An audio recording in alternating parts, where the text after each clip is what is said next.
Hey guys, welcome back to another video. As we inch closer to the regular season, and we're finally able to get football back in our lives, we'll be looking at some of the biggest offseason moves that you potentially forgot about, and guys who are now playing on different teams.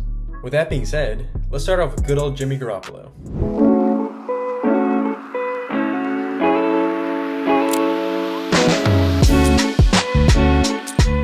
From getting offered a lifetime pass to a Vegas strip club when he signed with the Raiders to now being on his third team in as many years, after signing a one-year $3.1 million deal with the Los Angeles Rams, Robert Kraft's handpicked successor to Tom Brady has been struggling a bit as of late.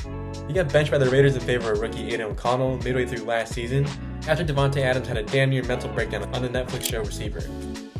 Then the No Fun League handed him a 2-game suspension after he violated the league's policy on performance-enhancing substances. I mean, bro literally needed PEDs to compete against Aiden O'Connell.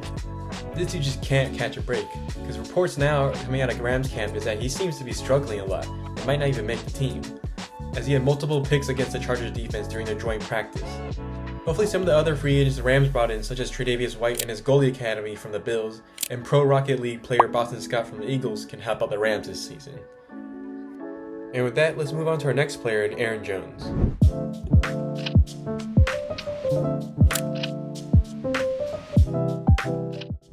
The longtime Packers now with the division rival Vikings, and I never thought I'd say this, but he'll be suiting up week 1 with Sam Darnold of all people after JJ McCarthy unfortunately went down with a season-ending meniscus injury.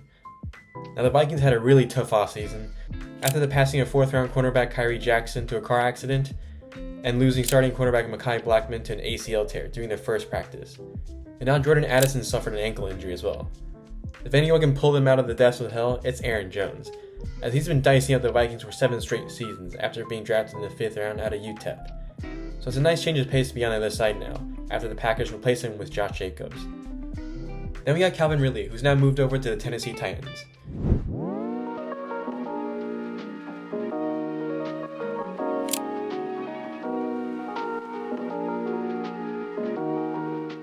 After getting suspended by the NFL for illegal betting while he's on the Falcons, he came back and got a 1,000-yard season with the Jaguars that warranted a contract extension. And after a bidding war between the Jags and Titans, Ridley went with the division rivals in Tennessee. Now I'm not sure if it's because Tennessee has no state income tax, so they can keep more of that money for betting, which would be a perfect segue for an Underdog sports betting ad if I were sponsored by them, or if he just wanted to play with the man who puts mayo in his coffee and even has his own mayonnaise-scented fragrance with Hellmann's now. But hey, you gotta respect that he went for the bag after getting hammered down by the No Fun League for gambling. Now that brings us to Gabe Davis, who's now in the Jacksonville Jaguars.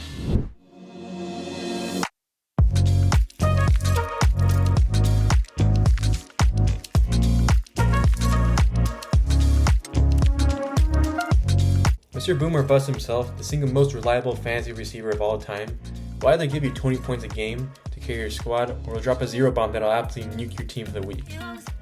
Instead of catching passes from Josh Allen, he'll now be taking his talents to Duval County with T-Law and the Jaguars.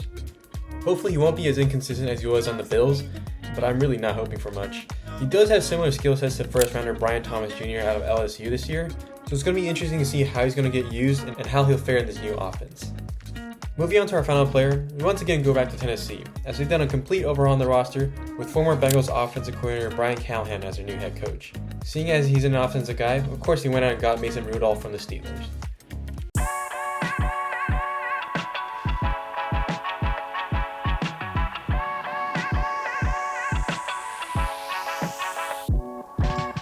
One of the most capable backups in the league, sitting behind quarterback greats such as Ben Roethlisberger and Kenny Pickett, he'll now be competing against Malik Willis and the aforementioned Mayo lover Will Levis.